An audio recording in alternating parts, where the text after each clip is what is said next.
What's here, y'all? Welcome back to Right at the Wire. Well, it's Belmont Stakes Day at the Spa, and we've got an all stakes pick five. Nice of Saratoga to include an all stakes sequence and not include the getaway day. I will say this, though the races 10 through 14, pick five, of the six that I believe are on the card for the day, the computer assisted wagers are not allowed. So it is a little gift to the bettors there. So if you want to play that one, have at it. Yeah, you can probably cobble it off of what I do here in my full card selections for the last race. But anyway, this is an all stakes pick five, and it starts with the ninth race. We're going to go 9 through 13. And this is the Jaipore, a grade one, run at 5.5 furlongs on the turf for 3 year olds and up. This field is pretty well balanced, I'd say. Coppola would likely be the speed of the speed, except for the fact Coppola is not very good, other than at 5 furlongs and at Gulfstream. Not very good. I mean, not as good, let's say. And he's got AG Bullet to his inside, who I think is probably a good candidate to get the lead. Last race for AG Bullet, ran into some trouble.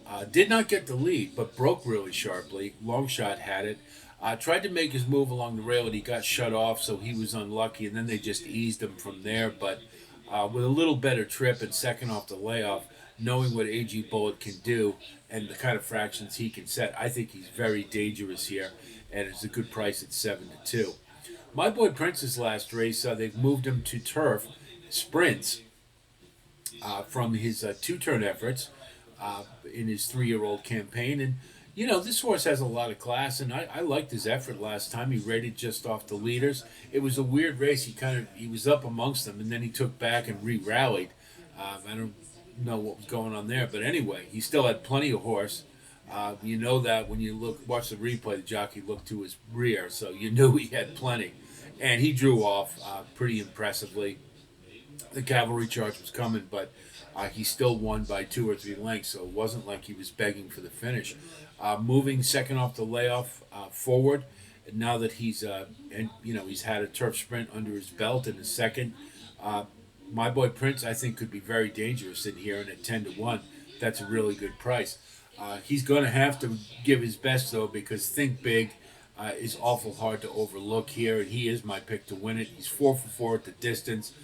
Is a rising 4 year old who just seems to be really good at this time. Only thing I'm going to mention is that the races he's run at, I haven't seen those lightning fast fractions. So maybe, with AG Bullet, we know what he can do. If he can build up a head of steam, maybe he can take it. But that's nitpicking. I mean, Think Big is certainly in excellent form. He'll be rating off the leaders, and when it's time to strike, if he's in good form, which every indication is that he will be, he's going to be awful tough to beat. Don't like the price, but it is what it is. Our shot is always seems to bring it, and he tends to be better when he's got a really quick pace to run into. So maybe if AG Bullet brings it, and incidentally, I think is capable of running better fractions than Coppola at 5.5. I'll say that may set up a pretty good scenario, but that's what he's going to need to be as most effective. And I think he's a good bet to get in at underneath in the exotics. Not a win candidate, but a good price at 6-1. I think he's one to consider.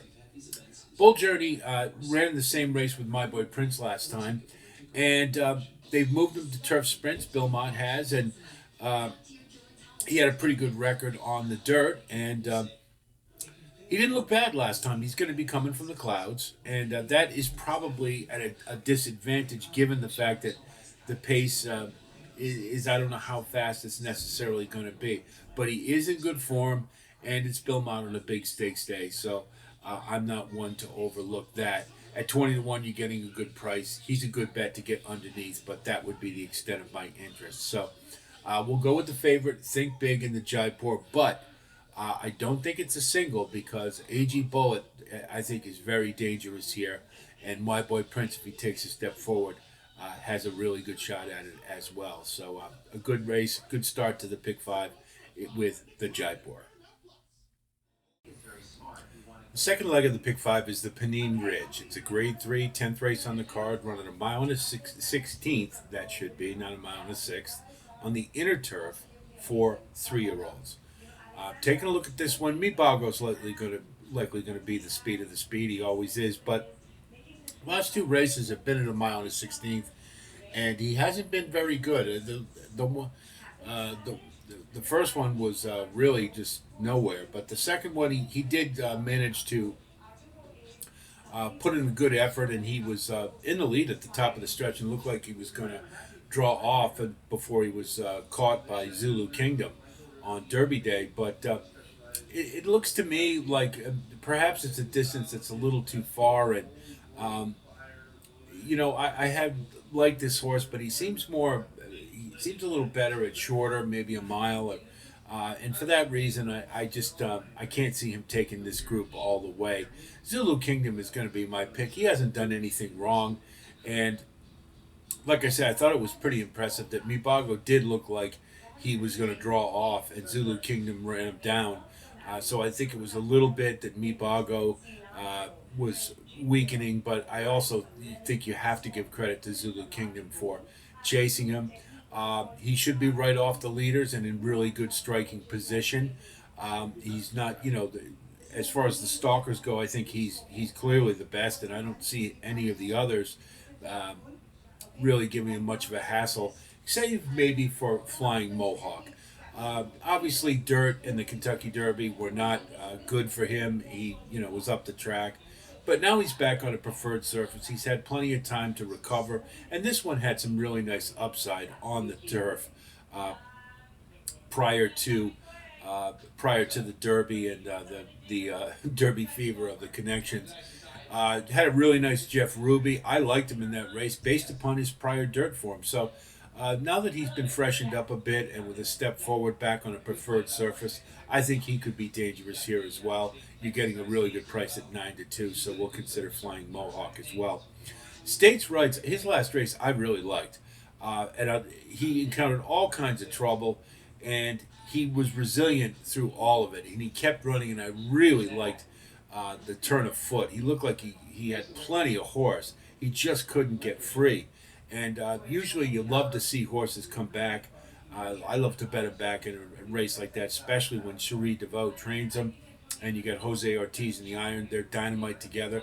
You get a really nice price at 6-1. Zulu Kingdom is the pick to win, but States Rights I think is a really nice value play, and I probably will have him on a lot of tickets because I think he could be the real deal. So again, in the second race in a row, we're going to go with the chalk, but I think there's definitely some worthy contenders, Flying Mohawk and States Rights in the Panin Ridge. Third leg of the pick five is probably the best race top to bottom. Well, the second best race. I can't go that far. But the Woody Stevens, a grade one of the 11th race, looks to be a really dynamite race. It's run at 7 furlongs for the 3-year-olds. We've seen most of these before. Macho Music was pretty stellar in the Pat Day Mile, set blistering factions, and still had plenty left to close it out, and just drew away. Nobody could get to him. It was a monster effort. I liked this horse on the Derby Trail early in the year. Just I could see the talent, and I knew later in the year he would be one to reckon with. But to say that he was going to put together that type of effort, I think, was a bit of a surprise. So obviously, after running that kind of electric race, regression is likely, and that's I'm reluctant to throw him back in here, but I think he's a horse who's definitely on the rise, and definitely one-turn races are what he wants. So Macho Music, I think you can certainly use, but I'm reluctant to put him on top. Neo Equos, I'm picking in this race for the price. I like this horse. I've always liked him on the Derby Trail. I just like the way he goes about it, and he just gave the indication that as soon as they cut him back to distances that he likes, he was going to be a real player. If you remember, he even in the Fountain of Youth in the Florida Derby, he finished in the money, even though they weren't distances he wanted, and he was in it all the way to the end. Even in the Kentucky Derby, he was in the lead at the top of the stretch before obviously backing up a mile and a quarter. What isn't what he wants, but this is a nice horse, and at 10-1, betting horses back off of the Kentucky Derby, other than the main contenders, is sometimes dicey, but he's one that he's just got too much upside, and I got to find some value in this sequence. It looks like it might be a little on the chalky side, particularly with the Belmont anchoring. So we're going to go with a price with Neo Equos. I liked what I saw from Patch Adams last time. He just kept coming. He just grinded his way from off the pace. Definitely moving back to one turn seems to be a better move for this horse. He ran the kind of race last time that we expected him to run around two turns. It just didn't work out that way. This is a horse with talent for sure, and I think in a more comfortable spot, he is certainly one that you have to consider. Should be sitting just off the leaders, and Macho Music again, I think is prone to regression, and Citizen Bull, I just don't like around a one-turn race. He is a horse who has to have the lead. We know that, and I don't think he's going to get it here. And moreover, the way he runs is not conducive to me necessarily for one turn. But Bob Effort's got to figure out something to do with him. So they're going to try him at one turn, put the blinkers on. But I'm not high on Citizen Bull at all in this race. And I'll just mention Matticat Road. He finished second to Macho Music in the Met Mile and ran well, but he could not get to Macho Music. He just couldn't get there. And that seems to be the story a lot with Matticat Road. He seems a cut below, and this is a race full of, frankly, horses who are a cut below. But and he kind of has a good race, bad race pattern a little bit brewing. So I like this horse. I did like him earlier in the year, and I love that Rebel Stakes. I was all over him that day, but I just can't get there with him in this race, and so I'm just for your edification, that's why I'm letting him go. Big Troz is one I thought about, but he couldn't get to Patch Adams. He ran his race. He ran a good race, but he just wasn't good enough, and that kind of to me says that maybe he needs to grow and mature a little bit more. It is a lot to ask of a horse after just a couple of starts going into a grade one, and I'm just not sure he's there yet. I thought about using him maybe for under, and I guess you still could, but I don't consider him to be a valid win candidate. Colloquial, as we know, is scratched from the race, so he's not one we worry about. Gate to Wire, another one probably people are thinking about after that victory in the Swale, but that was kind of dependent on some really big pace, and he's kind of a weird horse. He comes around the turn and he seems to just sort of idle before he kicks it into gear. Well, that's not going to work here. And again, I think he's another horse. Pletcher's trying to figure out what to do with him. He's been on turf sprints. They've tried him around two turns, one turn. I guess they think this is the best spot, but I just can't do it with him. Chance McPatrick, I have been on record as not being a fan of this horse. I have not been a fan of him, but that was for the Kentucky Derby. Now, we know this horse loves Saratoga. He was 2 for 2. He ran a fantastic hopeful. He ran a great maiden in a very good field.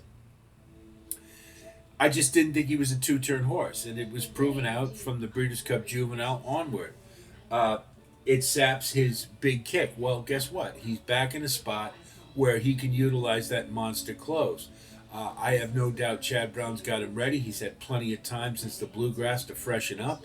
And back in a garden spot for him, he's going to be awfully dangerous here.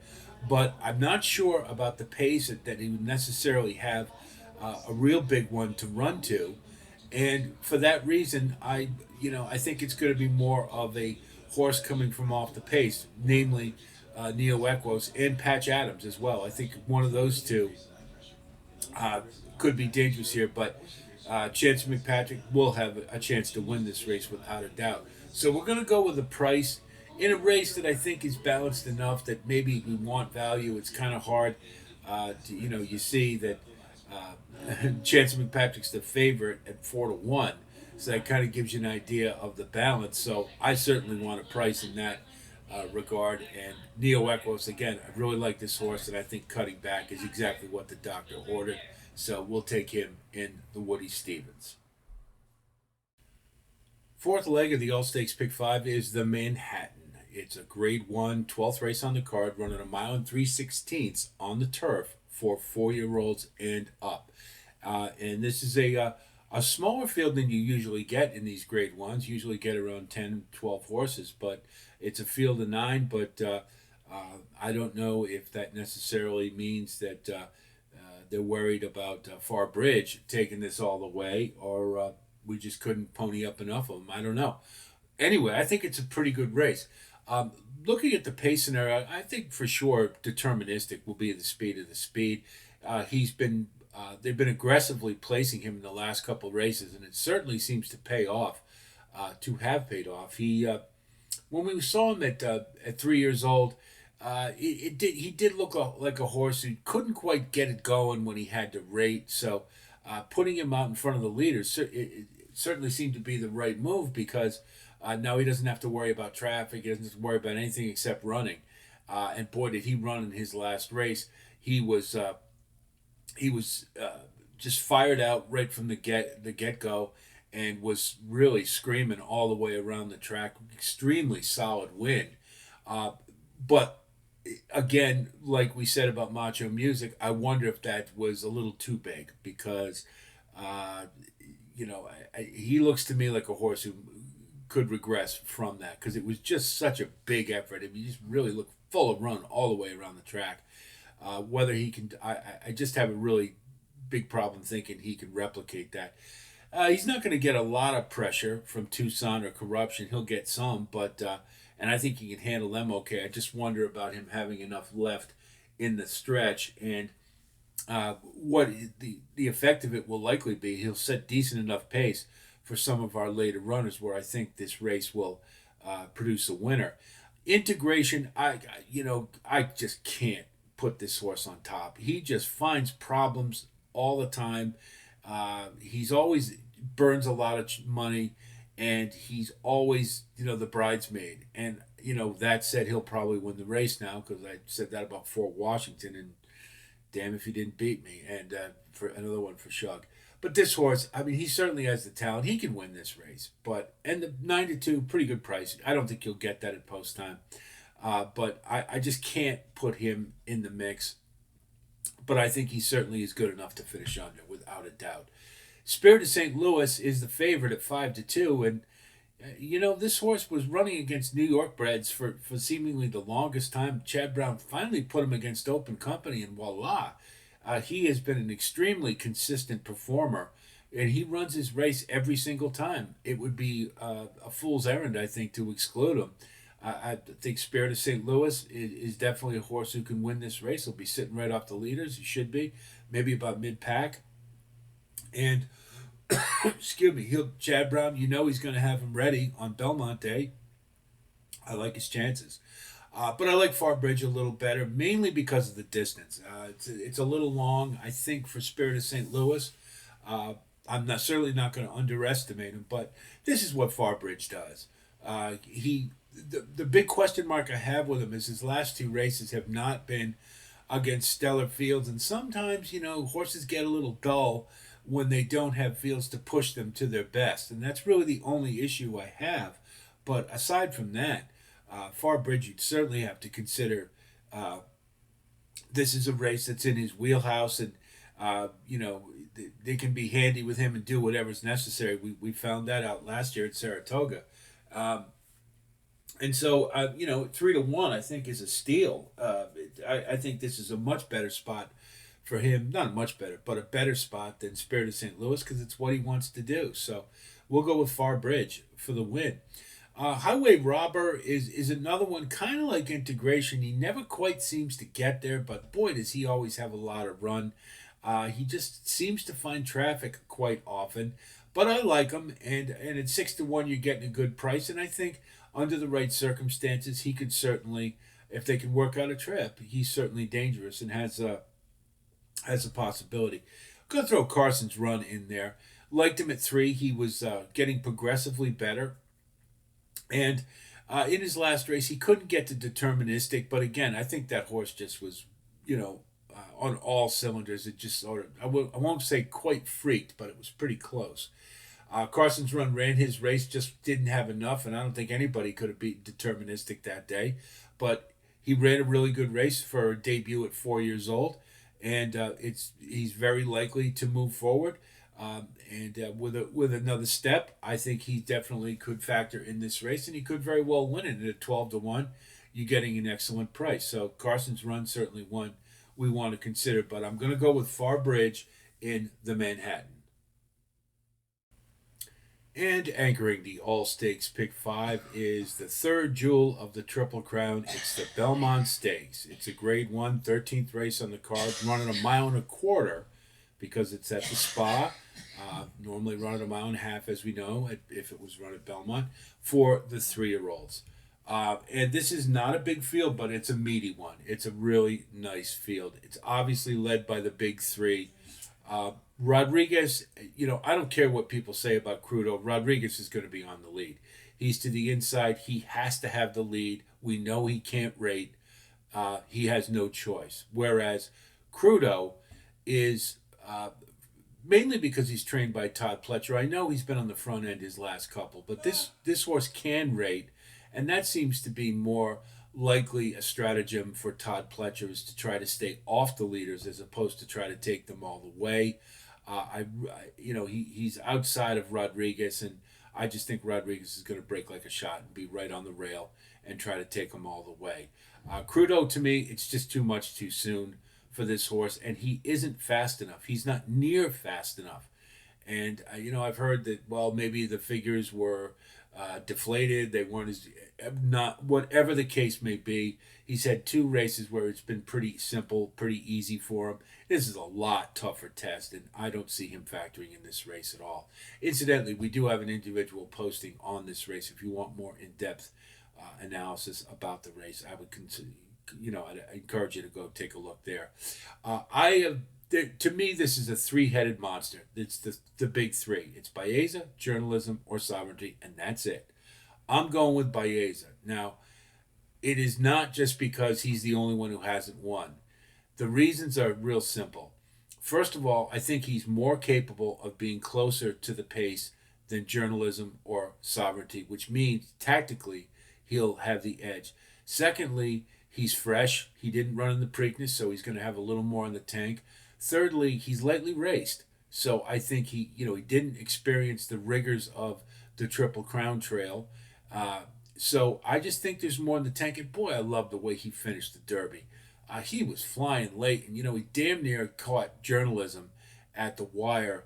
I just think this horse has tremendous upside, and I've heard a lot of people are talking about this as a 2-horse race, and I don't know how you could exclude Baeza. The mud's not going to be an issue. They ran the Derby just fine. All 3 of them did. It's, to me, it's splitting hairs to differentiate between the 3 of them. But I'm just going with Baeza because tactically I think he's going to have a little bit of an edge.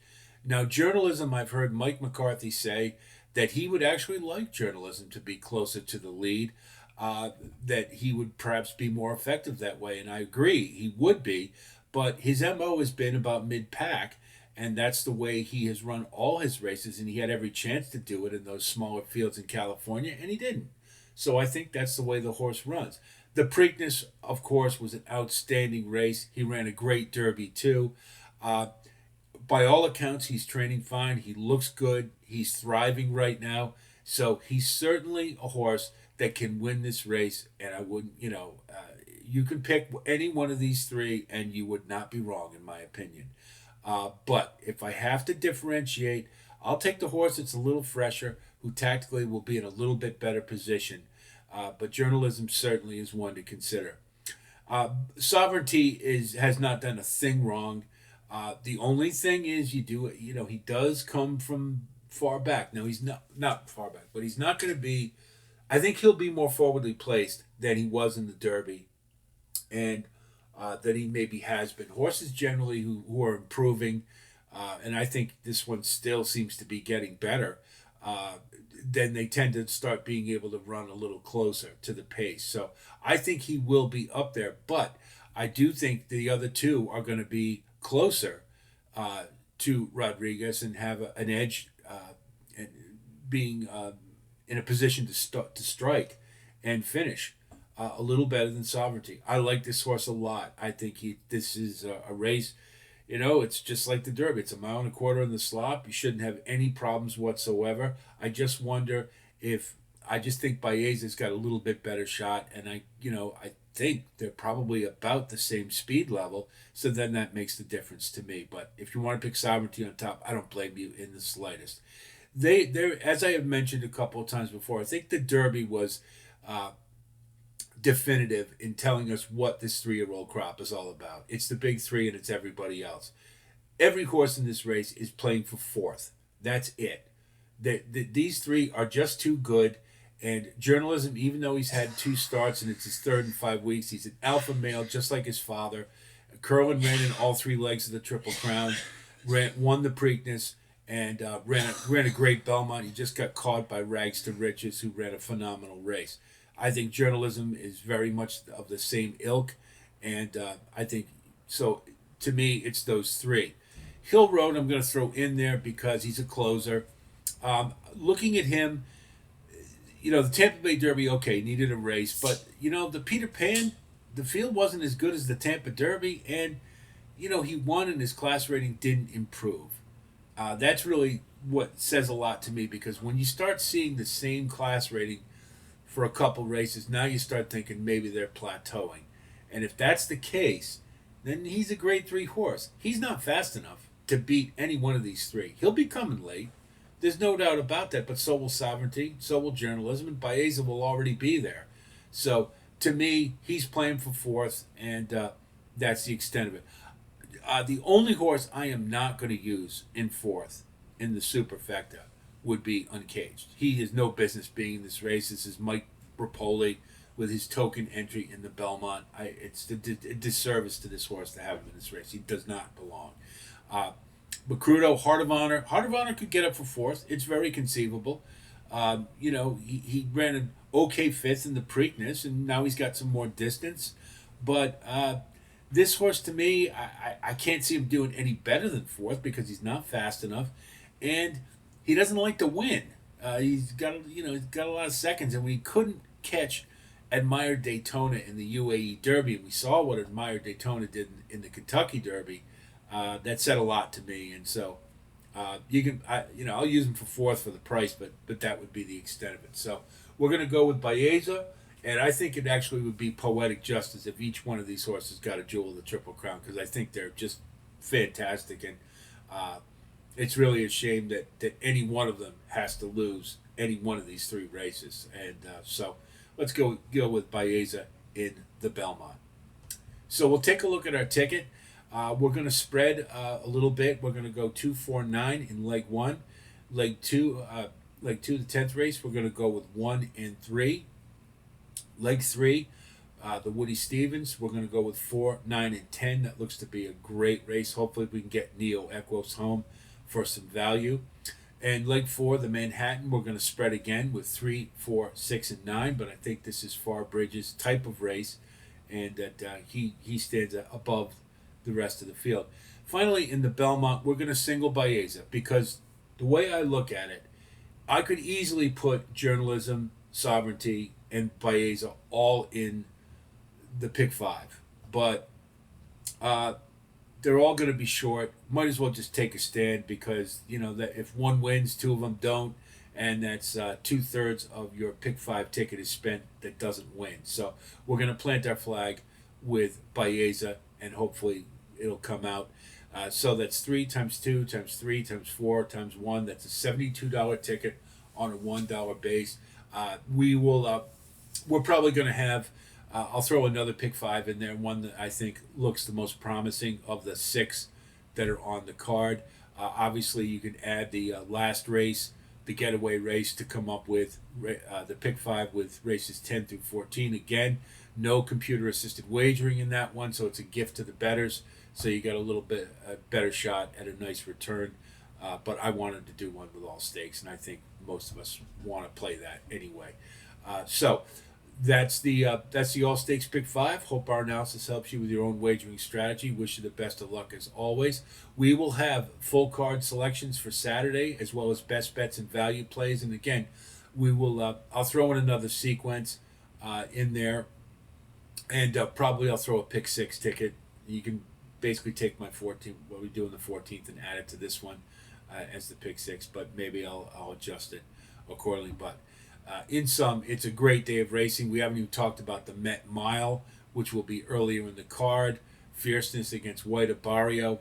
That's a small field, but a great one. It's just a great day of racing. I wish it wasn't raining. Because it is, I'm probably not going to go. And I would rather be dry than than wet watching those races. But anyway, it's going to be a great day of racing. I'm sure you'd agree with me on that. So if you do like content like this, of course, please like and subscribe. And again, thanks so much to all of you who have made this an extremely enjoyable Triple Crown Trail. It's the best one I've had yet, without a doubt, and you are to be thanked for that. Keep those comments coming. Andrew, I don't know where you find the time to write with all these posts, but I love it, and keep it up. I'm sure we'll have more after this one.